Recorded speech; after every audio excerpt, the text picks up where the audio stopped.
28-ші есеп. Шығарыңыз. Минус 2-нің 3 дәрежесі қосылған 25, минус 2-нің 4 дәрежесі, минус 1/4-тен 1. Минус 2-нің 3 дәрежесін тауып алайық. Минус 2-нің 3 дәрежесі деген ол минус 2 көбейтілген минус 2 көбейтілген минус 2. 2-ні өз-өзіне 3 рет көбейтсек, ол 2 көбейту 2 4, 4 көбейту 2 8 болады. Ал таңбасы минус көбейту минус плюс, плюс көбейту минус, минус, яғни минус 8. Енді жазып алайық. Минус 8 плюс 25 минус, енді 2-нің 4 дәрежесін тауып алу керек.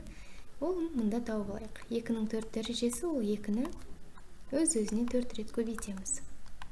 2 көбейту 2 4, 4 көбейту 2 8, 8 көбейту 2 16. Мұнда 16 деп жазамыз. Және минус 1/4-тен 1-ді ондық бөлшекке айналдырып жазсақ, ол 1/125 болады. Енді қарайық.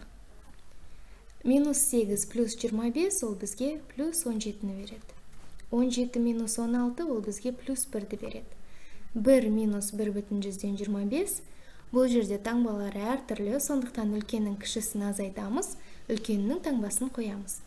1/125-тен 1-ді азайтқанда 0/125 болады.